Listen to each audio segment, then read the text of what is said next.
우리 색시가 세상에서 난 제일 이뻐. 당신 사랑해. 고마워. 이런 얘기 20년 들으면은요, 이목구비가 뚜렷하지 않아도요, 이상하게 이뻐져요. 그런데, 쌍꺼풀도 분명하고, 코도 오똑하고, 입술도 도톰한데, 50, 60 되신 분들 중에 무섭게 생긴 분들이 계세요. 이목구비가 뚜렷한데도 무섭게 생긴 분들이 계세요. 그런 분들은 왜 그럴까요? 서로 죽이자, 죽자, 살자, 이렇게 말하고 20년 동안 싸운 사람은요, 아무리 예쁜 얼굴이라도 망가지게 돼 있어요. 사람은요, 어떤 말을 듣느냐에 따라서 이쁘고 이쁘지 않는 게 결정이 되는 거예요. 여러분들, 남편한테, 아내한테도 그렇지만 자식한테도 뭐라 그래? 너는 내 자식이 아니라 왼수다. 나가 되져라. 이런 썩을 놈. 그러면은 자식이 어떻게 될까요? 왼수가 되고요. 바깥에 나가 돌아다니게 되고요. 썩게 돼 있어요. 근데 우리는 엄마들 자식 뜻대로 안 된다고 속상할 때 말을 함부로 하죠. 여러분들 생각을 해봐요. 우리 아들이 있어. 공부 좀 못해. 공부 못하면 어때요? 나는 공부 잘하는 거 그렇게 훌륭하다고 생각 안 해요. 근데 우리는 공부를 못하면 대한민국은 죄인 취급하잖아요. 어쨌든 공부를 못해. 그런데 아들한테 엄마가 괜찮아. 공부 못하면 어때? 이렇게 잘생긴 아들 하느님이 우리 집에 떨어뜨려 주었고 엄마는 밥 안 먹어도 우리 아들만 봐도 배불러. 이런 소리 듣고 자라는 애들은요. 삐뚤어질 수가 없어요. 딸 보고도 이렇게 이쁜 딸 혼자 보기 너무 아깝다. 어쩜 이렇게 이쁜 딸이 얘네들 삐뚤어질 수가 없어요. 남편도 아침에 출근할 때 이렇게 잘생긴 남편 어떻게 보내? 여보, 내가 나가서 버릴 테니까 당신 집에 있어.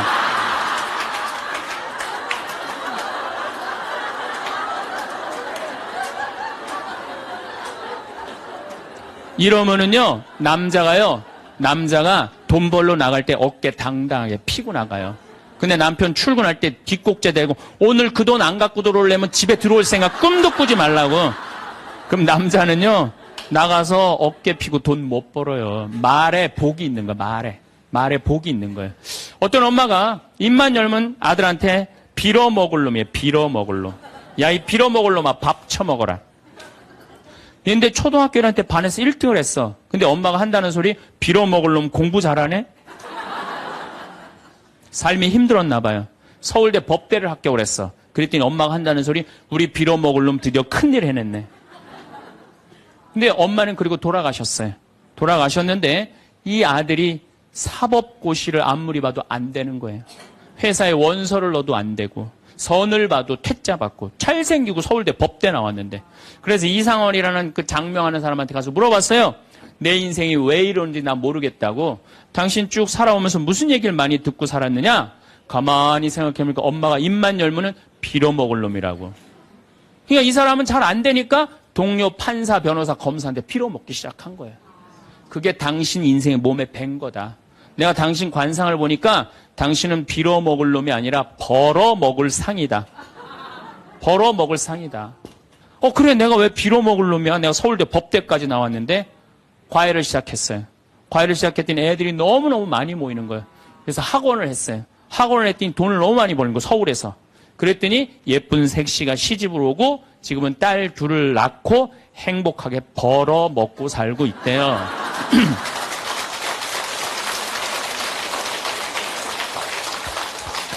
말 한마디에요, 사람 운명이 갈리는 거예요. 말 한마디에. 여러분들은 자식이나 남편, 아내한테 정말 좋은 말을 해주느냐, 생명을 살리는 말을 하느냐, 좋은 열매를 맺는 말을 하느냐, 이거 생각해봐야 돼요. 여러분들 친구 집에 음식점에 갔어. 음식점에 가갖고 친구한테 요즘 장사 잘 돼? 그랬더니 친구가 한다는 말이 이명박 정부 들어부터 되는 게 하나도 없어. 이러다가 망할 것 같아. 꼭 남 탓하는 사람 있잖아요. 똥파리만 날려, 똥파리만. 근데 또 다른 친구 식당에 갔어요. 그랬더니 다른 친구가 장사 잘 돼? 남들은 힘들대는데 우리 집엔 단골 손님들이 와갖고 내가 매일 가락시장에 가갖고 신선한 재료로 음식을 준비를 해. 자, 다음에 친구들이, 야, 너 우리 개 모임이 있는데, 동창 모임 있는데, 너 좋은 음식점 있으면은 나 안내 좀 해줘라. 그러면 여러분들 똥파리 날리는 집으로 안내할 것 같아요? 신선한 재료로 음식을 준비하는 집으로 안내할 것 같아요? 그렇죠. 말에는요, 복이 있게 돼 있어요. 제가 10년 전에 이제 강원도 평창 생태마을을 시작을 했어요. 근데 그때 사실은 주교님께서 저한테 어느 대학에 교수로 가라고 그랬어요. 근데 나는 교수보다는 평창에 가서 농사 짓고 살고 싶다. 그래서 주교님 명을 거역을 했어요. 지금 생각하면 철없었던 거였죠. 거역을 하고 내가 평창에 들어가서 이제 살기 시작했어요. 평창에 들어가서 살기 시작했는데 주교님이 반대한 거 아니에요. 평창에 가서 사는데 1년에 한 번 이제 주교님한테 신년 하례식 할 때 주교님이 물어봐요. 황 신부, 거기 살만해? 너무 행복해요. 제가 이제 첫째 매주 뛰어갖고 된장, 간장, 고추장 판매하잖아요. 찾아오는 사람이 있어요. 팔릴 거 아니에요. 황 신부, 농산물 많이 팔려? 너무 많이 팔려요. 황 신부, 거기 사람들은 많이 와? 첫 해는 개미새끼도 안 왔어요. 알아야지 올 거 아니에요. 근데 내가 너무 많이 와요. 저는 제가 생태마을에 살면서 한 번도 생태마을이 사는 게 힘들다, 지겹다, 나 빨리 본당 내보내줘라 그런 소리 한 적이 한 번도 없어요. 그리고 내가 방송에 나가서든 어디 강의 가서든 나는 평창에 사는 게 너무 행복하다. 밤하늘에 별도 예쁘고 요즘은 또 이 물이 풍부해갖고 아침에 물 한 개가 피면요 아침에 일어나면 기가 막혀요. 네. 내가 좋다, 아름답다는 얘기만 하니까 강의 듣는 사람들이 무슨 생각할 것 같아요? 한번 가봐야지. 한번 가봐야지. 그러니까 첫 해는 1000명 정도밖에 안 왔는데 작년에는 3만 명이 오르더니 올해는 4만 명까지 지금 왔어요. 4만 명. 사람들이 너무 많이 오는 거예요. 말이 뭐를 불러일으켜? 복을 불러일으키는 거, 복을. 근데 우리 직원들한테도 올 연초에도 회의할 때 그랬어요. 올해 느낌이 너무 좋아. 대박 터질 것 같아. 너희들 열심히 준비해. 근데 내가 우리 직원들한테 회의할 때 니네들 이렇게 하면 망한다. 니네들 똑바로 해. 망할 것 같으니까 똑바로 해. 그럼 이 직원들은요. 집에 가갖고 직장 알아봐요. 곧 망할 직장에 마음이 가겠어요? 그런데 올해 대박 터질 것 같아. 마음이요. 벌써 놓이는 거예요. 그래서 내가 우리 직원들한테 8월 말까지 예약이 2월 달에 차면 내가 니네들 유럽 기차 여행 데리고 갈게. 내가 그랬어요. 그랬는데 12월까지 예약이 꽉 찬 거예요. 그래갖고 오늘 여행 보증금 내라고 왔어요. 그래서 23명 우리 직원들 데리고 내년 유럽에 다 가요. 예.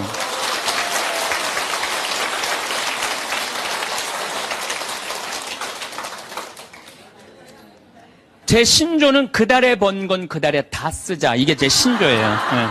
예. 올해 번 거는 올해 다 쓰자. 이게 내 신조예요. 그러니까 내가 행복하다, 많이 온다, 많이 판매된다. 이렇게 말하니까 우리 생태마을이 즐겁고 행복하고 사람이 어제도 250명 다녀왔어. 내일도 또 250명 오고 매일 그냥 내가 외부 강의 나오지 않는 한 안에는 꽉꽉 차는 거예요. 말이 복을 불러일으키는 거야. 말이. 귀양하는 말인데 좋은 말, 행복한 말을 해야 되지 않아요? 근데 우리는 현대인들은 이런 특성이 있어요. 입만 열면은 힘들어 죽겠다, 지겨워 죽겠다, 이렇게 사느니 죽는 게 낫다. 이런 소리 참 많이 해요. 그런 소리 많이 하죠? 또 우리 할머니들 늙으면 죽어야 된다. 이런 소리 많이 하잖아요. 죽으면서 그런 소리 하면은 이쁘긴 하는데 죽지도 않으면서 그냥 늙으면 죽어야 된다. 우리 어머니가 60 넘어서 딱 뭐라 그러셨어요? 아유, 늙으면 죽어야 돼. 깜짝 놀랐어요. 내가 효도할 때가 됐는데 벌써 돌아가시면 어떡해. 그래갖고 나는 신부 5년 휴가 동안 정말 거의 내 모든 휴가는 어머니 아버지를 위해서 썼어요. 성주순례, 이스라엘, 그 다음에 또 무슨 우리나라 좋대는데 금강산, 무슨 백두산 다 모시고 갔다 왔어요. 죽는다니까. 빨리 갔다 와야 될 거 아니에요. 빨리 갔다 와야 될 거 아니야. 그런데 그렇게 60 넘어서 늙으면 죽어야 돼. 그 소리를 했는데 깜짝 놀랐는데 요즘은 그 소리 들으면 신경질 난다니까요. 그 소리 하신 지 20년이 지났어요. 20년. 갈 생각을 안 하세요. 아버지는 피부가 더 뺑뺑하고 어머니도 더 고와지세요. 그러니까 죽지도 않을 거면서 힘들어 죽겠다, 지겨워 죽겠다, 사는 게 지겹다. 이게 말이 안 된다는 거죠. 복을 차는 거예요. 여러분들 2년 전인가 우리 서울교구 시각장애우들 100분이 우리 생태마을에 오셨어요. 정말 그분들 기쁘더라고요. 그래서 내가 뭐가 그렇게 기쁘냐 그랬더니 신부님 우린 눈에 뵈는 게 없어서 행복하다고. 눈에 뵈는 게 없어서 행복하다고. 그런데 그분 네 분이 여러분들 제가 시각장애우들이랑 1년을 같이 살았어요. 상계동에서 1년을 살때 너무 잘 알아요. 그분들 뭐 젓가락 비비는 거, 뭐 노름도 다 해요. 할 거 다 해요. 예, 뭐 별걸 다 하는데 시각이 이게 어렸을 때 열이 너무 나갖고 시각을 잃어버리는 경우 많거든요. 그땐 눈알을 빼요. 이 눈알이 있는 분들이 있고 아예 알을 빼는 분들도 있어요. 근데 이 눈알을 빼면 중증들이에요. 중증들. 눈이 있어도 흐릿하게 보이는 분들도 있어요. 근데 이 눈알을 뺀 내 형제가 우리 생태마을 그 데크, 강이 내려다보는 데크에 서서 이렇게 말하는 거예요. 야, 베드로야, 내가 50년 동안 우리나라 참 많이 다녀봤는데 이렇게 경치 좋은 데는 처음 본다. 그래서 내가 물어봤어요. 아니, 이게 경치 좋은지 당신들이 어떻게 아느냐 그랬더니 신부님, 강물 소리 들리지 않느냐, 강물 소리. 새소리 들리지 않느냐 이거야. 그 다음에 느티나무 바람에 흔들리는 소리 들리지 않느냐. 또 5월 달에 오셨는데 아카시아 향기, 공기 이렇게 경치 좋은 데는 처음이라는 거예요. 얼마 전에도 우리 생태마을에 교수님인데 60에 시력을 잃기 시작해갖고 65세 완전히 시력을 잃으신 교수님이 오셨어요. 근데 그분이 나하고 밥을 먹으면서 이런 말씀을 하시는 신부님, 저도 오래간만에 새벽에 강물 소리 너무 듣기 좋은 강물 소리 들어서 3시간 동안 강물 소리에 흠뻑 젖었다는 거예요. 그리고 새벽에 새가 우는데 너무 자기 오래간만에 행복했다고. 근데 여러분들은 이 두 눈으로 온 세상을 다 보면서도 사는 게 지겨워 죽겠어. 이렇게 사느니 죽는 게 나. 눈이 아깝다 이거예요. 눈이 아깝다. 눈알 하나 갈아 끼는데 얼마 들어? 1억 들어. 1억. 2개 갈아 끼면 2억이야. 2억. 지금 난 눈 뜨고 쳐다보고 있는 분들 지금 2억 지금 깔고 있는 거예요. 지금 2억. 심장 하나 갈아 끼는데 5천, 간 갈아 끼는데 7천, 신장 갈아 끼는데 3천이에요. 그럼 이거 3억 5천이에요. 3억 5천. 여러분들 팔 하나 이거 의족으로 갈아 끼는데 400이에요. 양팔 800, 양다리 1600. 대충 따지면 여러분 한 5억 정도 되는 거예요. 그리고 더욱이 여기 지금 걸어오신 분은요, 적어도 5억짜리로 지금 끌고 온 거예요. 5억을 갖고. 그리고 여러분들 눈, 다리, 손가락, 발가락 다 붙어있는 식구 4명이 밥을 먹으면은요, 20억이 앉아서 먹는 거, 20억이 앉아서.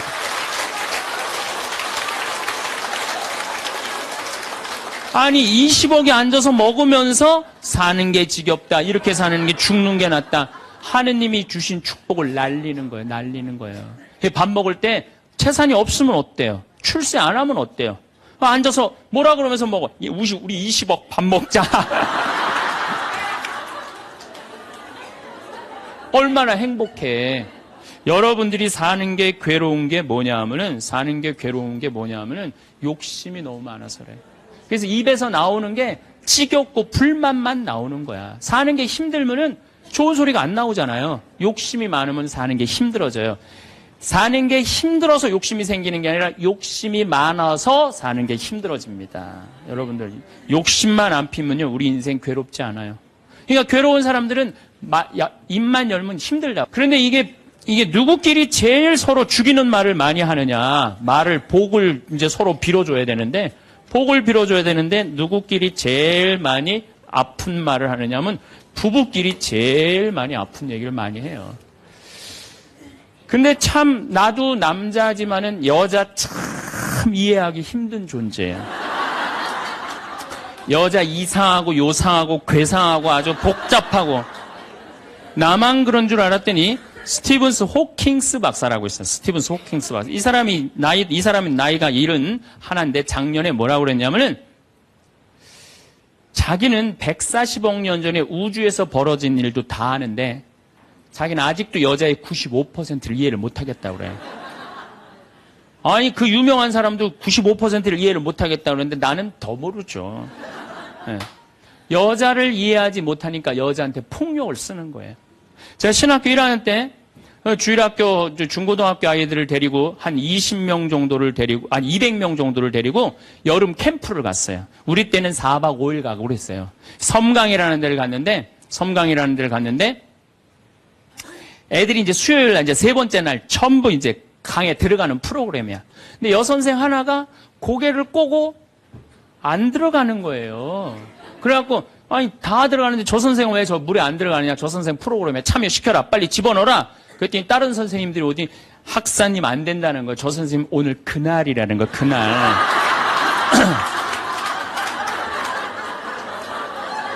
근데 내가 신학교 1학년이 그날이 뭔지 어떻게 알아요? 그래서 내가 물어봤어요. 그날이 뭔데? 아, 학사님 오늘 저 선생님 그날이 안 된다니. 오늘 물에 들어가는 날이지 그날이 뭔데? 그랬더니 어떤 지혜로운 엄마 선생님이 나를 한 군데로 데려가더니 학사님, 여자는 한 달에 한 번 매직이 있다는 거예요. 그래서 내가 매직이 뭔데요? 근데 그 엄마 선생님 정말 지혜로웠던 것 같아요. 그 엄마 선생님이 학사님, 이 여자는 한 달에 한 번 생리를 하는데 그때 피가 나오기 때문에 물에 들어가면 안 된다는 거예요. 나는 그거 처음 알은 거예요. 처음 알은 거 그때. 그러니까 내가 여자에 대해서 모르니까 여자한테 뭐를 하느냐 하면 폭력을 쓰는 거예요. 폭력을. 근데 이런 일들이 집안에서 수도 없이 일어나요. 남자는 여자를 이해하지 못해서 폭력을 쓰고 여자는 남자를 이해하지 못해서 폭력을 쓰고 그래서 서로 답답하다고 싸울 때 보면 크크크 치치치 크크크 이러고 싸워요. 말이 안 통한다고. 그러니까 여자에 대한 생물학적 특징을 알아야 되고 남자에 대한 생물학적 특징을 알아야 되는데 그거에 대해서 서로 모르는 거예요. 근데 이제는 알아야 돼요. 왜 알아야 되느냐 하면은 옛날에는 남자하고 여자하고 20살에 결혼해갖고 50살에 죽었어요. 남자, 여자.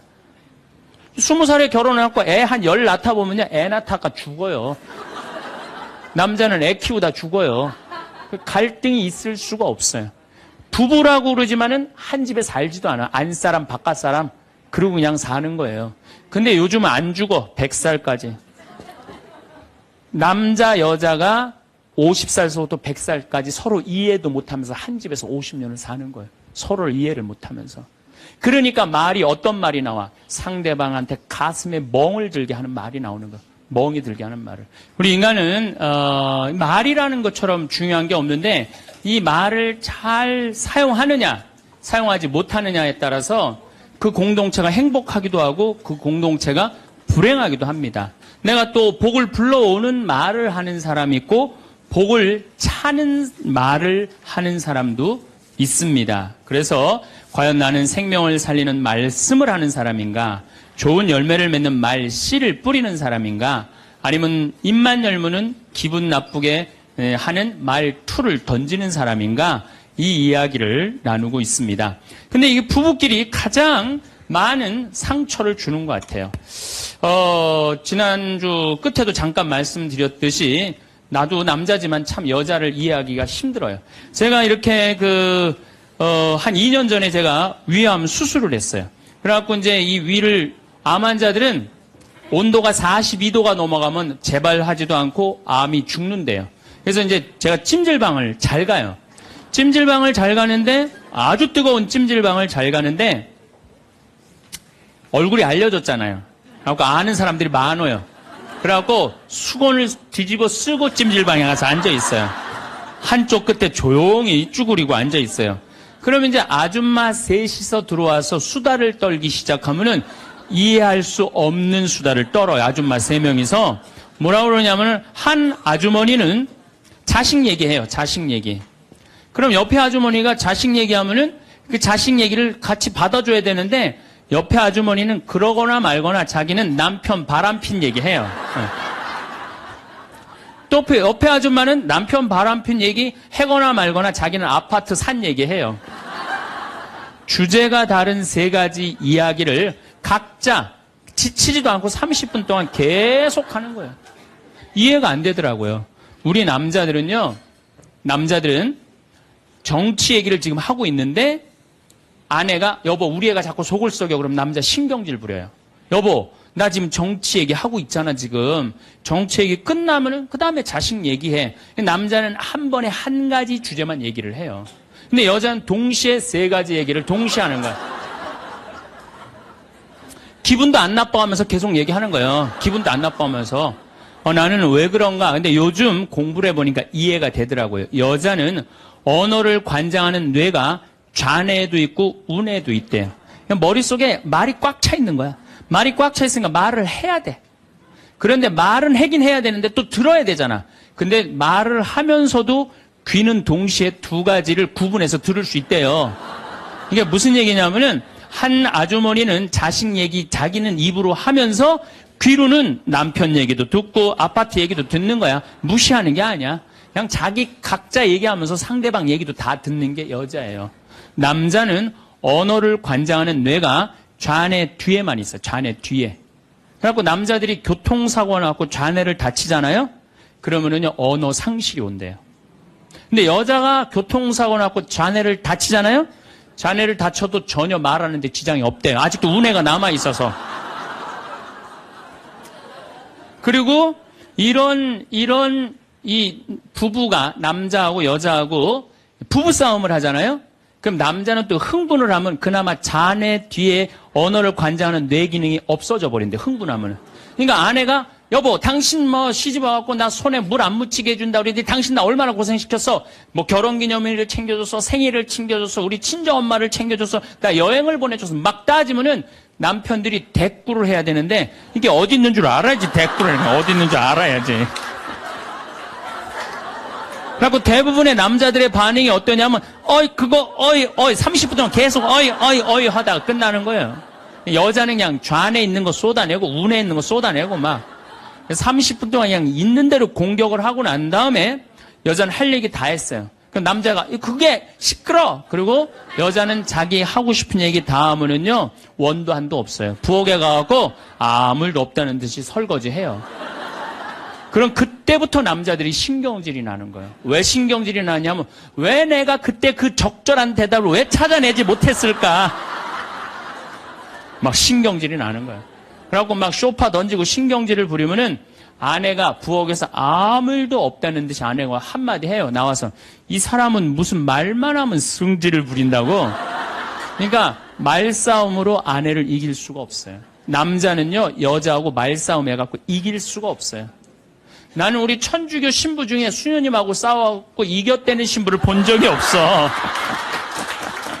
말싸움으로 여자를 이길 수가 없어요. 말싸움으로. 하느님이 창조할 때 남자한테는 너는 하루에 10,000마디만 해라. 10,000마디만 해라. 창조할 때 그렇게 창조하신 거예요. 10,000마디만 하라고.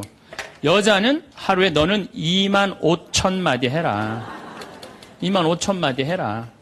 그러니까 하느님이 10,000마디만 하라고 창조한 남자는 출근해갖고 직장에 가면 10,000마디 해요. 이 말 저 말 하면은 벌써 10,000마디 끝나. 집에 들어오면 더 이상 말할 수가 없어. 아니 하느님이 10,000마디만 하라고 그래서 10,000마디만 하고 들어온 거야. 집에 들어와서는 더 이상 할 얘기가 없는 거예요. 할 의무 끝냈어. 근데 우리 여기 있는 자매님들도 남편 출근하고 애들 학교 가도 혼자 있으면서도 10,000마디 해요. 멸치 대가리 따면서 너는 어디서 잡혀서 우리 집에 왔니? 꽁치 다듬으면서 너도 어디서 잡혀서 왔니? 그리고 막 테레비 보면서도 테레비하고도 얘기해요. 그냥 테레비하고도 얘기해요. 막 테레비하고도 얘기하고 그렇게 10,000마디 해요. 10,000마디 하고 저녁에 이제 몇 마디가 남았냐면 15,000마디가 남은 거야.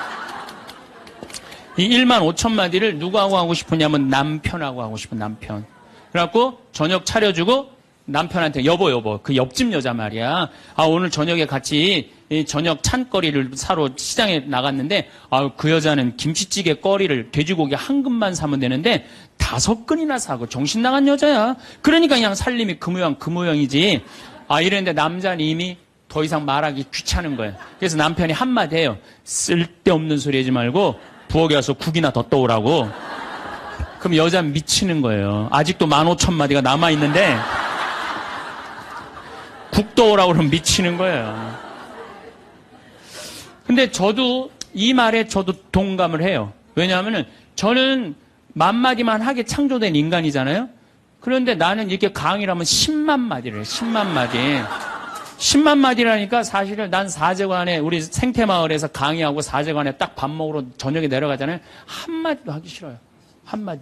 근데 우리 밥 해주는 자매님이 밥하고 난 다음에 뭐 이런저런 얘기 할 거 아니에요. 뭐 개도 내가 5마리 키우니까 개 얘기도 하고 뭐 어쩌 대꾸하기가 싫은 거예요. 그래서 한동안 대꾸를 안 했어요.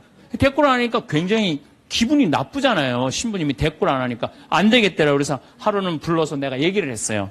남자는 하루에 10,000마디만 하게 창조됐는데 내가 10만 마디를 한다. 그래서 나는 정말 대꾸하기가 싫다. 한마디도 하기 싫다. 그냥 밥만 먹고 싶다. 나한테 앞으로 말 시키지 말아라. 제가 얘기를 했어요.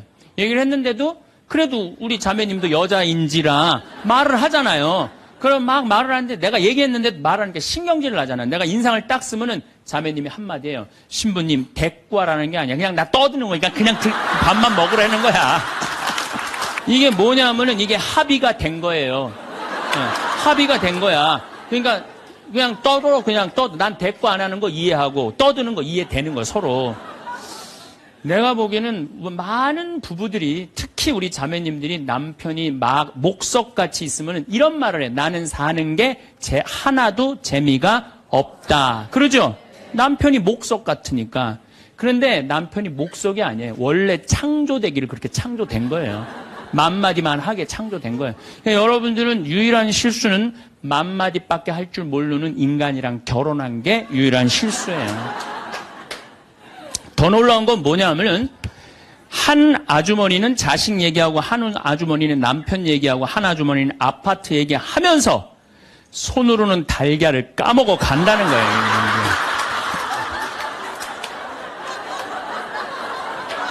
아, 이 뭐 대단하지 않아요? 달걀. 여러분들 남편한테 이번 추석 때나 뭐 어느 때 한번 시켜보세요. 달걀 좀 까줘 그러면 남편은 어떻게 하는 줄 알아요? 달걀만 까요. 그것만 쳐다보고. 그 말 시키면 남편이 뭐라고 그래요? 지금 달걀 까잖아 지금. 남자는요 한 번에 한 가지밖에 할 줄 몰라요. 동시에 2가지를 못해요. 근데 여자는 특성상 밥 올려놓고 찌개 올려놓고 다듬어야 되고 나물 다듬어야 되고 반찬해야 되고 동시에 여러 가지를 할 수 있어요. 그래서 집에 전화가 오잖아요. 전화가 오면은 아빠가 전화를 받으면 테레비 소리가 크면은 아빠가 한마디 해요. 시끄러워. 테레비 소리 줄여. 그러죠? 또 애들 시끄러우면 아빠 통화하니까 가만히 있으라고 그래요. 그 남자는 전화만 해요. 근데 엄마한테 전화가 오잖아요. 테레비 소리 애들 떠드는 거 전혀 상관없어. 더욱이 어느 정도로 심하냐면 막 통화하면서 테레비에 딱 어떤 여자가 나오면은 저 여자 이혼했다고 그러더니 나오네. 이게 무슨 얘기냐면은 언어에 있어서 여자가 남자보다 뛰어납니다. 언어에 있어서. 제가 한번 뭐 고등학교 강의를 갔는데 한 10년 전 얘기예요. 강의를 갔는데 그해 경기도에 영어 선생님 172명을 뽑았는데 여자가 170명, 남자가 2명 됐대요. 언어에는요 여자가 탁월한 능력을 갖고 있어요. 남자는 말주변이 없어. 말주변이 없게 돼 있어요. 근데 문제는 언어만 뛰어난 게 아니에요. 여자가 시각도 뛰어나요. 시각도. 우리 눈에는 광수용체가 있어. 빛을 받아들이는 수용체, 짝대기, 사각형 짝대기가 1억 3천만 개가 있어요. 이게 남자, 여자가 다 있어요. 근데 요 1억 3천만 개는 하얀색, 빨간색, 까만색, 파란색만 구분하는 거예요. 남자들은 이 광수용체 1억 3천 거, 요것만 있어요. 남자들은 색깔 구분을 4가지만 해요. 남자는 회색도 하얀색, 베이지색도 하얀색, 하얀색도 하얀색이야, 남자는. 남자는 분홍색도 빨간색, 주황색도 빨간색, 빨간색도 빨간색이에요. 남자는 색깔 구분을 못해요. 근데 여자들은 원추형 광수용체 700만 개가 더 있어요. 여자가. 그래갖고 이건 온갖 색깔을 구분하는 거예요. 그러니까 나는 아직도 카키색이 무슨 색인지 몰라요. 카키색, 잿빛색, 쥐오리색, 뭐 별색을 다 얘기해 여자들은. 그런 구분이 다 되는 거예요. 여자들은 생겨 먹은 것 자체가 그렇게 생겨 먹은 거예요. 색깔. 그러니까 4가지 색깔밖에 구분하지 못하는 남자와 온갖 색깔을 구분하는 여자하고 부부야. 그 부부가 옷 사러 나가면 싸울 것 같아, 안 싸울 것 같아? 싸워요. 왜냐하면 남자는 다 그게 그거 같으니까 아무거나 딱 붙잡아. 여보 가자 그러면 아내가 답답해 보이잖아요. 여보 지금 당신 얼굴 색깔하고 그 옷 색깔하고 맞다고 생각해? 안 어울리잖아. 가만히 있어봐. 그래갖고 이거 들었다 놨다 저것 들었다 나면은 남편이 신경질이 나는 거. 뭘 저렇게 까다롭게 고르느냐. 아무거나 그냥 입고 가지. 그러니까 남자들하고 여자하고 싸울 수밖에 없어요. 싸울 수밖에 없어요. 그래갖고 옷 사러 나갈 때는 같이 나갔는데 들어오는 시간은 달라요. 이미 남자는 벌써 들어와 있어. 신경질 부리고. 그러니까 색깔 구분 때문에 그래. 색깔 구분. 그런데 남자들은 옛날에 사냥하던 버릇이 있어서 시각이 터널형 시각을 갖고 있어요. 멀리 사슴을 발견해야 돼. 곰도 발견해야 되고. 그래서 멀리 이렇게 쪼여서 보는 습관이 있어요. 남자들은. 멀리 있는 걸 잘 봐요. 남자들이. 그런데 요즘 남자들이 사냥을 해요? 안 해요? 안 해요. 쪼여 보는 습관은 있는데 사냥을 안 하니까 요걸 남자들이 어디다 쓰냐면 잔치집에 가면은 이쁜 여자가 있으면 그걸 쪼여서 봐요. 금방 누구한테 들켜요? 마누라한테 들키는 거예요. 이쁜 여자 처음 보냐고. 어떻게 알았지? 왜 몰라? 이렇게 쪼여서 보고 있는데. 그래서 참 재미난 통계가 있어요. 부부가 같이 잔치집에 가면 남자는 3명 내지 4명밖에 모르는데 온 사람. 그 사람 왔었어? 이런데요. 난 뭐 기억이 없는데? 기억이 없지. 당연히 이거 쪼이고 계속 보고 있었으니까. 근데 여자는 시각이 180도라 다 본대요. 다. 그 남자 넥타이를 못 메고 왔고 시계를 못 차고 왔는까지 다 한다는 거예요. 여자. 그래서 보통 정신적인 바람을 피는 걸 보면은 남자는 3명 정도 피는데 여자 한 30명 정도 이미 피고 들어와요. 그런데 이 터널형 시각을 가진 남편한테 아내가 심부름을 시킵니다. 여보, 냉장고에서 치즈 좀 꺼내와. 그러면 이 남자들이요, 딱 냉장고만 열면요, 답답한 거예요. 이놈의 치즈가 어디 있는 거야, 이게. 터널형으로 보니까 이게 안 보이는 거예요, 치즈. 못 찾아요. 그 좁은 그 냉장고 안에 있는 그걸 못 찾아요. 그래갖고, 아니, 치즈가 어디 있다고 그래. 나 못 찾겠는데. 그러면은, 아내는 이게 180도 시각이기 때문에 뒷꼭지에도 시각이 있어요. 그래갖고 딱 냉장고 문을 열고 들여다도 안 봐요. 들여다도 안 보고 딱 손 넣고 딱 꺼내갖고 남편 코앞에 딱 들여대는 거예요. 이걸 못 찾느냐고. 그러면요 남자들은요 깜짝깜짝 놀라는 거예요. 아내의 능력에 대해서 놀라는 거예요. 그래갖고 결혼 생활 한 20년쯤 한 부부들을 보면은요 아내가 부엌에서 소리만 지르면요 남편은 경기를 일으키는 거예요. 이번 또 내가 뭘 잘못해갖고 저 소리를 지르는 거야. 그냥 남자들이 눈치가 없어요. 눈치가. 말주변 없지 눈치 없지. 그렇죠? 눈치가 없어요. 남자들이. 참 그러니까 남자들이 어느 정도로 눈치가 없느냐면은 아내가 지금 자기를 미워하는지 괴로워하는지 몰라요. 언제 아느냐면 귀싸대기를 맞아야지 알아요. 귀싸대기를 귀싸대기를 딱 맞아야지 이거 지금 우리 마누라가 심각하구나. 아니면 아내가 눈물을 뚝뚝 흘릴 때 그때서 느끼기 시작하는 거예요. 정말 답답한 거죠. 그러니까 말주변 없지 눈치 없지. 근데 아까도 말씀드렸지만 어제도 말씀드렸지만은 이게 40까지 50까지 살 땐 아무 문제가 없어요. 이게 100년 살면서요 한 집에서 답답해서 못 살아요. 둘이 답답해서 못 살아요. 아니 말주변이 있나 눈치가 있나. 거기 더 미치는 건 뭐예요? 청각이 떨어져요. 남자가 청각이 떨어져요. 보통 개는 10만 사이클 정도 듣는다고 그래요. 10만 사이클 듣고 그 다음에 어린아이들은 3만 사이클 정도는. 그래서 초등학교 아이들 중고등학교 아이들이 헤비메탈 음악이 좋아해요. 걔네들 헤비메탈 음악 좋아하고 엄마는 짜장면을 시켜서 혼자 먹고 나는 뭐 찌꺼기만 먹었어 뭐 이런 랩 음악 걔네들은 다 들려요. 다 들려 걔네들은. 여러분들은 잘 안 들리죠?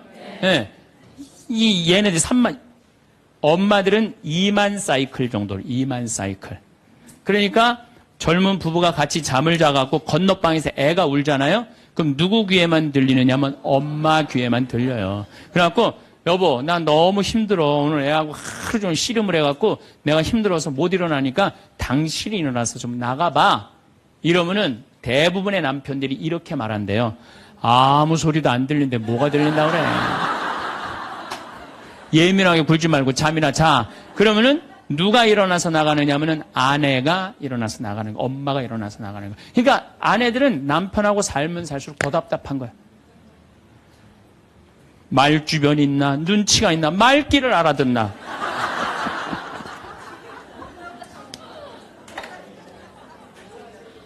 그러니까 이제 한 집에서 할아버지하고 할머니하고 한 집에서 사는 할머니 할아버지야.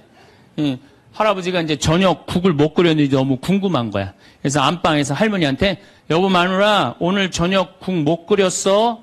근데 부엌에서 딸그락 딸그락 소리는 들리는데 대답이 없는 거야. 이놈의 마누라가 날 또 무시하는구나. 이번엔 또 거실에 나가고 또 한번 물어봐요. 이놈의 마누라 저녁 국 못 끓였냐니까 왜 대답이 없어?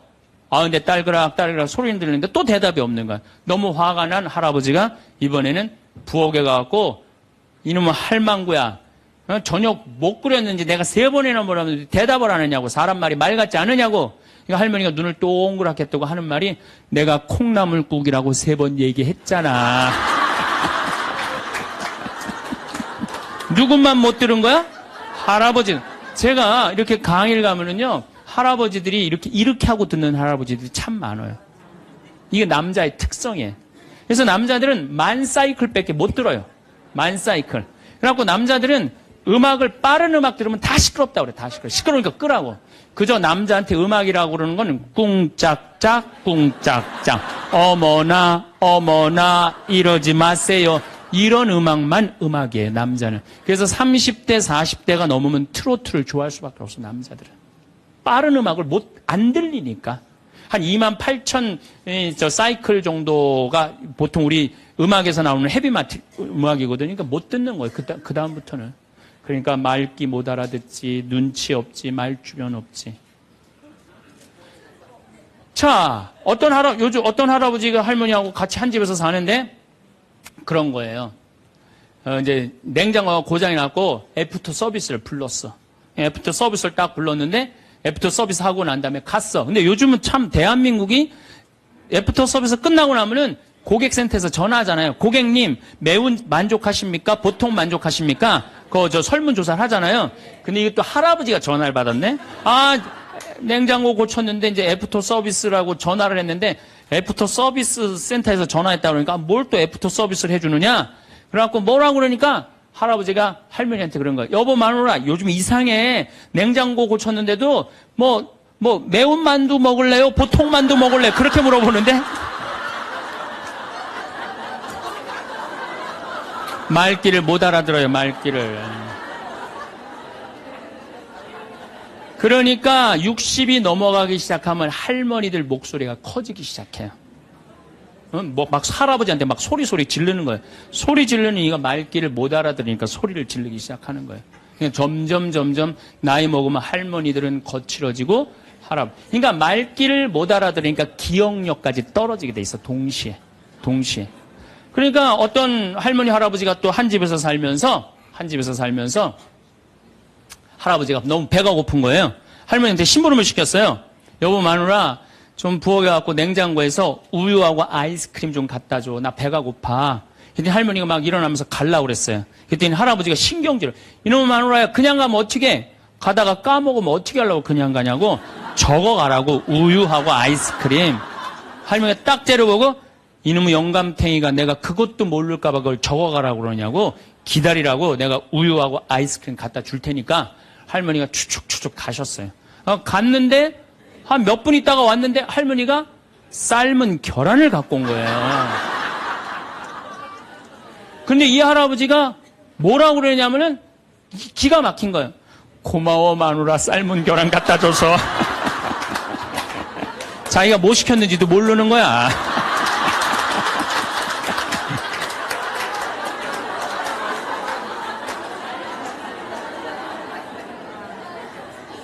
자, 여러분들 남자하고 여자는 이렇게 달라요.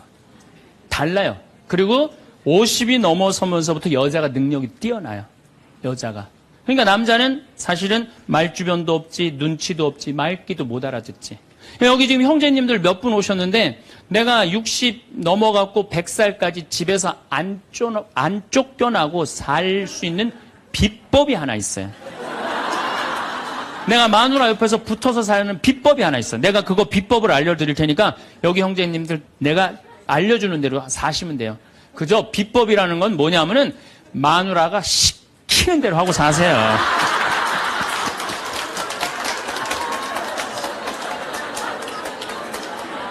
밥 먹으라 그러면 밥 먹고, 이 옷 입으라면 이 옷 입고, 저거 입으라면 저거 입고, 어디 갔다 오라면 갔다 오고 그러지, 뭐, 자기 뜻을 밝히지 마세요, 자기 뜻을. 그래야지 안 쫓겨나고 살 수 있어요. 우리가 가장 가까이 있는 사람한테 가장 상처 주는 말을 참 많이 하는 것 같아요. 그래서 여러분들 부부끼리 서로 기분 나쁠 때가 있어요. 기분 나쁠 때 있잖아요. 예. 그럴 때 이렇게 뭐 감정적으로 생각하거나 극단적으로 생각할 필요가 없을 것 같아요. 왜 그렇게 생각하실 필요가 없느냐면 지금 종자가 다른 종자가 이상한 행동을 하고 있다. 이렇게 생각하면 좀 마음이 좀 편안해요. 저 사람이 날 미워해서 그러는 게 아니다. 더욱이 여성이라는 이 성은 제가 남성이기 때문에 그런 걸 많이 느껴요. 여성은 참 신비한 존재. 여자는요, 생리를 하고 난 다음에 1일부터 18일까지 점점 기분이 좋아진대요. 점점. 18일서부터 21일 사이까지는 기분이 최고래, 최고. 네. 최고인데 21일부터 기분이 나빠지기 시작해. 생리할 때 되면 완전히 그 여자가 아니야. 원래 생각했던 그 여자가 아니야. 완전히 새로운 완전히 짐승이 하나 나와갖고 이상한 행동을 하는 거예요. 그러니까 여자는 기분이 좋고 나쁘고 너무 분명해요. 좋을 때는 한없이 좋고 나쁠 때는 또 한없이 나쁜 경우가 있어요. PMT라고 이게 그 여자는 그 생리 전 긴장감이 있대요. 이 현상이 있어갖고 여자의 감정을 남자들이 내 마누라 난 도저히 이해가 안 돼. 이게 이 주기를 몰라서 그래요. 더욱이 여자가 한 18일에서 21일 사이는 기분이 얼마나 좋으냐면은 처녀 때도 이때 만약에 파티장에 가고 술을 먹는데 남자를 보면은요 모든 남자가 다 멋있게 보인대. 그래갖고 그냥 이때 그냥 술 먹고 호텔에 다음날 아침에 깨보면 어머머 내가 미쳤어 내가 왜 그랬지? 이런 일이 이때 벌어지는 거예요. 그래서 보통 보면은 이렇게 부부들 보면 너무 예쁜 여자하고 이상하게 생긴 남자가 부부로 사는 경우가 있어요. 이 경우는 18일에서 21일 사이에 만난 경우에 이 경우는 전혀 어울리지 않는데도 같이 사는 경우가 있어요. 그걸 뭐 번개 맞은 사랑, 운명 같은 사랑 그런 거 아니에요. 그런데 이게 결혼할 때만 이런 현상이 일어나는 게 결혼하고도 계속 이 주기가 반복되는 거예요. 그러니까 남자들도 이걸 이해를 못하니까 답답한 거예요. 저 여자가 왜 저러나? 느닷없이 왜 신경질을 부리지? 또 느닷없이 너무너무 잘하고. 이런 주기, 본인들도 아마 그런 주기에 대한 인식이 있으실 거예요. 인간이라는 게 그렇게 복잡한 것 같아요. 근데 옛날에는 이렇게 복잡해도 몰라도 됐어요. 그냥 참고 살고, 그냥 견디고 살고, 성당에서 십자가 생각하고 참으라고 그러면은 그냥 참고 그리고 옛날에 제가 20년 전만 해도 신부님 남편이 때려요, 남편이 바람 펴요. 그러면 저도 그랬어요. 참고 살으라고. 왜? 참고 좀만 참으면 죽으니까 그냥. 죽으니까 참고 살라고 그랬어요. 그 옛날엔 더 했죠. 그 옛날에는 뭐 100년 전, 200년 전에는 참고 살면 둘 중에 하나 아무나 빨리 죽으니까 그냥, 근데 요즘은요, 한 40살 된 사람이 남편이 때려요, 바람 펴요, 빚만 만들어놔 이러면요, 참고 살라고 얘기하기가 참 두려워요. 왜냐하면 참고 100년을 더 살아야 되는데, 그거는 또 다른 형벌이거든요. 그러니까, 여러분들도 이제는 남자라는 이 동물을, 짐승을, 종자를 이해를 하셔야 돼요. 남편을 이해하라는 게 아니에요.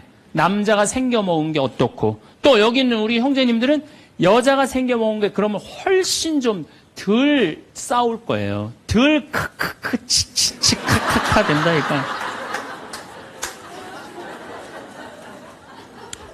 그런데 이제 부부끼리도 서로에 대한 이해가 필요하지만은 여러분들 자녀에 대한 이해가 필요합니다. 자녀를 이해하셔야 돼요. 그리고 자녀하고 대화를 해야 돼요.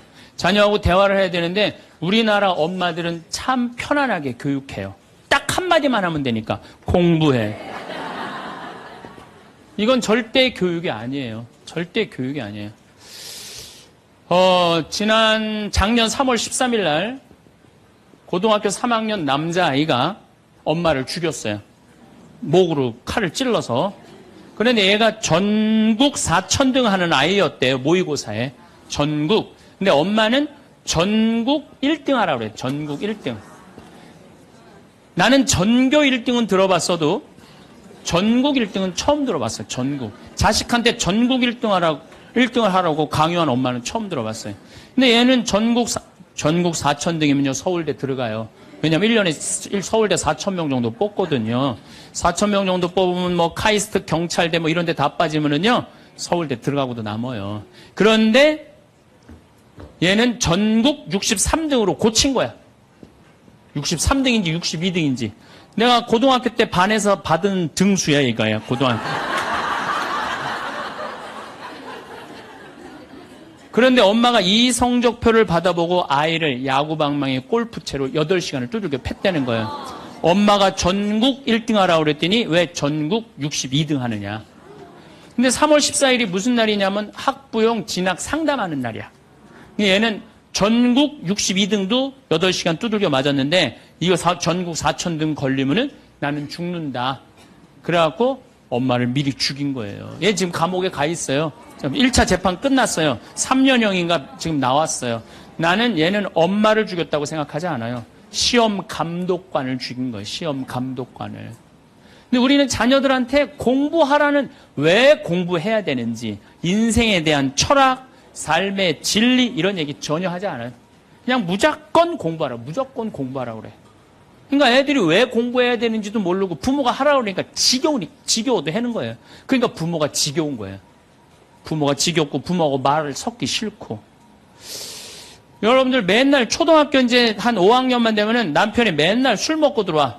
남편이 요즘 경기가 안 좋아갖고 400만 원을 벌어야 되는데 150만 원밖에 못 벌어. 400만 원을 벌었는데 150만 원밖에 못 벌어. 그래갖고 남편이 걱정이 돼갖고 맨날 술을 먹고 들어와요. 그러면은 엄마가 한다는 소리가 그래요. 지겨워 죽겠어. 뭐하러 나하고 결혼했어. 술하고 결혼하지. 내가 이혼을 하든가 말든가 해야지. 아빠는 맨날 술 먹고 들어오고. 초등학교 5학년만 되면은 여자의 초등학교 5학년 애들 눈치가 빨라요. 아, 우리 집이 지금 심각하구나. 엄마 아빠가 곧 이혼하면 나는 엄마하고 살아야 될까 아빠하고 살아야 될까 고민해요. 아빠가 밤 10시에 술이 취해갖고 들어왔어. 그래도 딸이라고 아빠 들어왔냐고. 아빠 오셨어요? 아빠가 한다는 소리가 우리 딸 이리 와. 아빠가 안아줄게. 걱정하지 말고 넌 들어가서 공부해. 이 아빠가 다 알아서 할게. 아니 엄마는 이혼한다는데 뭘 다 알아서 한다는 거야. 근데 엄마는 지겨워 죽겠어. 내가 이혼하든지 말든지 이런 소리 하면요. 얘는 마음 잡고 공부 못합니다. 공부하란다고 공부하는 게 아니거든요. 정말 지혜로운 엄마는 어떤 엄마인 줄 알아요? 남편 술 취해갖고 들어오면은 방에다 뉘어놓고 근심 어린 얼굴로 쳐다보는 초등학교 5학년 딸아, 아빠가 맨날 술 먹고 들어오니까 걱정되지? 엄마 나 걱정돼. 아빠가 왜 저래 조금? 사실은 아빠가 요즘 경제가 좀 어렵지 않니? 너도 알다시피 지금 유럽에 그리스 사태 터졌잖아. 그리고 이란 핵무기 때문에 지금 석유값이 자꾸 올라가고 있어. 그리고 미국은 리먼 브라더스 경제 위기가 왔잖아. 이렇게 어려운 경제 위기가 와서 아빠가 한 달에 400을 벌어야 되는데 150밖에 못 벌어. 근데 너도 알다시피 우리 핸드폰 네 식구 쓰면은 20만 원이야. 그 다음에 전기세 10만 원이야. 그 다음에 아빠 차 운행하고 우리 버스 타고 전철 타고 다니는 거 30만 원이야. 우리가 라면만 먹고 살아도 60만 원이야. 네 학원비, 동생 학원비 50만 원 들어가. 그러고 난 다음에 우리 아파트 부금 100만 원 들어가. 한 달에 최소한 250은 있어야 되는데 150밖에 6개월 동안 아빠가 지금 이렇게 우리 집이 마이너스야. 그래서 아빠가 저렇게 근심 걱정이 돼서 저렇게 술을 먹고 들어오니 네가 좀 이해를 해줬으면 좋겠다. 이렇게 말하면요, 얘는 방에 들어가서 고민해요. 우리 집을 위해서 내가 도대체 뭘 해야 될까 고민해요. 그런데 우리는 자녀들한테 이런 얘기 일체하지 않아요. 일체하지 않고 너는 들어가서 뭐 하라고 그래? 공부하라고 그래. 그러니까 애들이 공부를 왜 해야 되는지 모르잖아요. 유대인들은요, 초등학교 1학년만 되면은 왜 우리가 이 초막절을 지내야 되는지, 왜 우리가 과월절을 지내야 되는지, 할머니, 할아버지는 어떻게 살았고, 엄마, 아빠는 어떻게 살았고, 다 얘기해줘요. 그러니까 우리나라 애들은, 이스라엘 애들은 초등학교 1학년 때부터 철드는 거예요. 우리 역사, 이런 역사 안에서 내가 살아가야 되는구나. 제가 지난 3월 달에 내가 이제 다음 겨울에 12월 달에 그 강의를 이제 말씀을 드릴 거예요. 3월 달에 이스라엘에 초청을 받아서 갔다 왔어요. 근데 마침 내가 그 사막 체험을 했는데 그때 이스라엘의 영재 아이들이 거기 왔었어요. 천재 아이들이죠. 근데 이스라엘은 고등학교 3학년 18살만 되면요, 무조건 군대 가야 돼요. 3년. 남자고 여자고 다 3년. 근데 걔네들이 전부 다 의대 합격한 애, 공군사관학교 합격한 애, 다 그런 애들이야. 그래서 내가 물어봤어요. 니네들은 18살만 되면은 군대를 간다는데 너희들 정말 군대 가고 싶느냐? 내가 물어봤는데 걔네 눈빛이 반짝반짝 그러면서 나는 이 나라를 위해서 가겠다는 거예요. 그리고 그냥 가는 것도 아니고 반드시 가고 그냥 기쁘게 가겠다는 거예요. 얘네들은 역사, 의식, 가정의식 다 있는 거야. 우리나라, 그러니까 우리나라 애들은 20년 동안 역사 얘기도 안 듣고 사람 살아가는 도리 얘기도 안 듣고 무조건 뭐만 하라고 그래? 공부만 하라고 그래. 제가 얼마 전에 내 친구의 친구가 세상을 떠났어요. 근데 그 세상 떠난 사람 여자야. 근데 고등학교 2학년 딸이 있고 대학교 1학년 아들이 하나 있는 거야. 그런데 이 엄마가 딸을 깨워야지 딸은 일어나서 학교를 가는 거예요. 근데 10시가 됐는데 엄마가 안 깨운 거야. 엄마가 왜 나를 안 깨웠지? 10시가 됐는데 부엌에 보니까 심장마비로 죽은 거야. 심장마비로 죽었는데 아들이 이제 올라왔죠. 지방대학 다니면서. 아들이 올라왔는데 아들이 장례 때 하나 울질 않더래요. 우리 친구가 가서 보니까. 그리고 그냥 슬퍼하질 않더래요. 그런데 장례하는 날 아빠한테 그러더래요. 아빠, 나 내일 MT가 있는데 나 그거 꼭 가고 싶은데 나 어떻게 하면 좋으냐고. 나 내일 MT 가게 해달라고 그러더래요. 철이 안 들은 거죠. 그런데 여러분들, 얘가 철이 왜 없을까요? 누가 이렇게 철없이 키웠을까요? 부모가 철없이 키운 거예요. 뭐 하라고 그런 거야? 공부하라고 그러는 말 외에는 한 얘기가 없는 거예요. 공부하라는 얘기. 우리 집에 이 형제가 4형제. 근데 우리 둘째 형이 머리가 나빠요. IQ가 99에. 난 126인데. 근데 우리 둘째 형이 중학교 1학년 때 어느 날 갑자기 공부를 잘하는 거예요. 반에서 1, 2등을 하는 거예요. 그리고 좋은 고등학교 가고 좋은 대학 나와서 대기업 하고 요즘 아주 그냥 번듯한 회사의 사장이에요. 그래서 내가 3년 전에 형한테 물어봤어요. 형은 IQ가 자기 항상 그러니까 난 99밖에 안 된다고. 형은 IQ가 99밖에 안 되는데 왜 이렇게 공부를 잘하고 사회에서 이렇게 정말로 남들 부러워하는 자리까지 올라갔느냐고. 왜 IQ가 99밖에 안 되는데 왜 갑자기 공부를 잘하느냐고 내가 물어봤어요. 근데 형이 이런 말씀을 저한테 하더라고. 형이 신부님, 내가 중학교 1학년 때 아버지가 간 수술했어요. 큰 간 수술을 했어요. 난 초등학교 4학년 때 기억나요. 아버지 병원에 가면 천도복숭아 따먹었던 거 기억나요. 그리고 아버지가 퇴원을 하고 다음날 허리를 구부리고 출근을 하시더래요. 근데 우리 형이 보니까 어머니가 그랬대요. 여보, 며칠 쉬었다가 나가라고. 그렇게 허리를 구부리고 어떻게 출근을 하느냐고. 근데 아버지가 그러더래요. 나는 내 자식 먹여 살리고 공부시키려면 오늘부터 나가야 된다고. 그 일주일 동안 이 99짜리 IQ가 지켜본 거예요. 일주일 동안 지켜보면서 자기가 그런 생각을 했대요. 내가 저 아버지를 위해서 해야 되는 건 공부다. 그래갖고 이 99 IQ가 코피가 터져가면서 공부를 한 거예요. 근데 그 아들은 내가 봐도 그때부터 효자인데 지금까지도 효자예요. 왜? 부모의 삶에 동참했기 때문에. 여러분들은 자녀를 여러분들의 삶에 얼마나 동참시키세요? 어제 내가 평창에서 강의를 했는데 할머니 한 분이 평생 한 번도 그런 얘기 안 했대, 자식한테. 먹여주고 재워주는 거 외에는 한 게 없다는 거예요. 여러분들, 개는요, 10마디 알아듣는데요. 기다려, 앉아, 손, 엎드려, 이 정도 알아듣는데요. 그리고 원숭이는 한 30마디 알아듣는데, 자기네들끼리도. 사람은 적어도 하루 한 집에서 살면서 10,000마디는 해야 된대요. 근데 우리가 자녀들한테 무슨 얘기해? 일어나, 밥 먹어, 학교 가, 숙제, 공부해, 시험은 10마디 정도밖에 안 한 거야, 20년 동안. 어떤 하느님을 사랑하는 거, 사람을 사랑하는 거, 살아가면서 사람의 도리, 우리 집안의 내력, 그런 얘기 생전 안 하는 거예요, 생전. 내가 어떤 고민을 하는지, 내가 어떤 갈등 속에서 사는지, 아빠하고 어떤 추억이 있는지, 그런 거 전혀 모르는 거예요. 밥만 먹여주는 그러니까 10마디 이상 안 하는 거예요. 그냥 내가 자녀를 키우면서 계속 들어가서 공부해, 10마디 이상 안 한 이 집은 무슨 집이냐? 개 같은 집이에요, 개 같은 집. 사람 집이 아니에요. 사람 집이 아니에요. 다정한 대화를 할 수가 없는 거야. 그러니까 우리 이 둘째 아들은 정말 그때부터 지금 나이가 50이 넘었는데 아직까지도 효자예요. 그래서 내가 이렇게 나보다 신부가 됐으면 더 잘 살았을 거예요, 둘째 형이. 근데 큰 형은 이제 우리 어머니 아버지가 이제 휴가를 이제 우리 생태마을, 요즘은 이제 거의 못 오시는데 휴가를 오면 이제 누나, 큰아들, 둘째 아들이 돌아가면서 모시고 와요. 근데 이제 큰아들 좀 자기도 조그만 공장을 하는데 막 이제 바쁘니까 바쁜 와중에 어머니 아버지 모시고 오는 거 아니에요. 오다가 어머니가 아이고 얘야 묵주를 까먹었다 그러면 신경질을 부린대요. 바빠 죽겠는데 어떻게 하라고 그러냐고 지금 일주일만 손가락으로 하고 오라고 그냥. 그런데요. 근데 둘째 아들은 어머니가 딱 이제 아들 둘째 아들이 태우고 평창에 오다 얘야 묵주를 까먹었다 그러면 둘째 아들은 그런데 우리 어머니가 저한테 해준 얘기예요. 어머니 걱정하지 마세요. 톨게이트 앞에서도 그런데 어머니 걱정하지 마세요. 차 돌리면 되죠 뭐. 그리고 그 차를 돌려갖고 30분 동안 집에 가서 그 묵주를 찾아서 모셔다 드린다는 거야. 그러니까 부모가 불편한 게 싫은 거야. 왜? 이 자식은 중학교 1학년 때부터 누구의 삶에 동참한 거야? 부모의 삶에 동참한 거야. 여러분들은 자녀들을 언제부터 삶에 동참시켰어요? 부모가 속이 썩는지 아빠가 힘든지 고통스러운지 그런 건 하나도 얘기 안 하잖아요. 그리고 너는 뭐만 하면 돼? 공부만 하면 되는 거야. 저는 요즘 우리 사회가 지금 굉장히 거칠다 그래요. 왕따, 그 다음에 학원 폭력, 성폭력, 그 굉장히 뭐 아주 충격적인 사건들이 많이 벌어지잖아요. 내가 보기에는 이거는 다 집안에서 교육이 잘못, 말이 안 통해서 그래. 부모가 진리를 애들한테 알려줘야 될 거 아니야, 진리를. 그리고 하느님의 사랑도 알려줘야 되고. 근데 그런 얘기 생전 안 하는 거예요. 저는 요즘 무슨 대책 막 낼 때 정말로 한심해요. 그런 대책으로는 해결이 안 돼요. 저는 중학교 때 성당을 이틀 갔어요. 토요일 날, 일요일 날. 뭐 이틀 간 게 아니라 6일이면 6일 다 갔죠.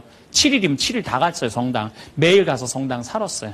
그 성당 가면은 매일 교리 배우고, 거룩한 거 배우고, 진리 배우고, 사람 사랑하는 거 배우고, 사람 배려하는 거 배우고. 그랬잖아요. 학원이 무슨 학원이야. 토요일 날에는 맨날 친구들하고 이 순교자 성월에는 유대철 내가 그때 주인공 됐었어. 유대철 연극하고 성탄 때는 또 저기 뭐 성가 연습하고 문학적으로 심성적으로 신앙생활을 했을 때는 아이들이 거룩하고 그중에 또 뭐 신학교 간 뭐 학사님 있으면 그 학사님 너무너무 부러우면 나도 한번 신부로 살아볼까?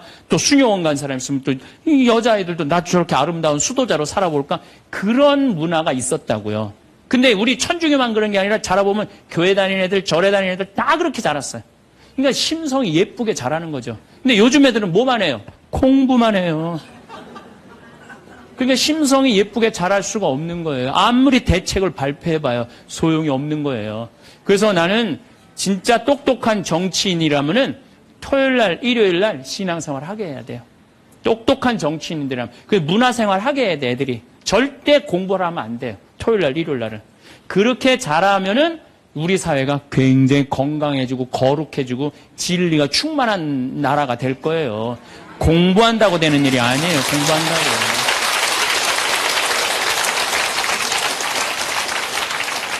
그러니까 자식들하고 대화를 하려고 해도 대화를 해본 적이 있어야지 대화를 할 거 아니야. 공부하라는 말 외에는 해본 적이 없는데. 그래서 엄마 명동에 어때? 좋았어? 좋았어. 어떻게 좋았어? 그냥 좋았어. 넌 들어가서 빨리 공부해. 자, 그렇다면은 내가 어떻게 하면 대화를 잘할 수 있을까? 말을 잘할 수 있을까? 첫 번째, 들어라. 우리가 이게 부족해요. 듣는 게 부족해. 우리나라 사람들이 듣는 게 부족해. 제가 평택에서 본당 신부할 때 교우가 한 5,000명 됐었어요. 본당 신부 혼자 하는데 하루에 고해성사를 200명, 300명이 보는 거예요. 너무너무 힘든 거야. 그러니까 내가 주일날 막 교우들이 1분 이상 고해를 하면 막 신경질이 나는 거야. 그러니까 할머니들이 그냥 신부님 내가 6.25 때 시집 와갖고 그냥 독자 집에 시집을 왔는데 아들을 하나 낳았어요. 아들을 하나 낳았는데 그놈이 독자라고 내가 너무 오냐오냐 해서 키우다 보니까 이놈을 장가를 보냈는데 이놈이 이혼을 해갖고 손자를 나한테 맡겨갖고 내가 지난주에 그 손자 찾으러 다니느냐고 주일미사를 빠졌어요. 아, 주일미사 빠졌는데 왜 6.25 전쟁부터 시작을 해. 그래서 내가 그래요. 저 교우들한테 항상 교육할 때 죄는 간단히 죄 진 것만 얘기해라. 과정은 설명하지 말고. 그러니까 참 교우들도 죄 결론만 얘기하는 게 참 답답할 거 아니야. 고해소에서 그 답답한 속을 털어놔야 되는데 신부님은 막 200명, 300명 줄은 기다리고 있고. 근데 내가 능평이라는 데 본당 신부를 딱 갔는데 교우가 500명이야. 딱 10분의 1이야. 고해소에 들어가고 성물돌 끝났는데도 들어오는 사람이 아무도 없는 거야. 너무 심심한 거예요. 그래갖고 이제 고해소에 딱 들어오면 너무 반가운 거예요. 그래갖고 신부님 저 시어머니를 미워했어요. 그럼 평택에서는 4계명 부모에게 효도하라고 그랬는데 미워하면 안 된다. 예수님 십자가 생각하고 시어머니한테 잘해라. 딱 간단해. 그렇게 했는데 능평에서 이 자매 나가면 이제 아무도 안 들어오니까 이 자매 나가면 아무도 안 들어오니까 내가 뭐라고 그러냐면 왜 시어머니를 미워하는데요?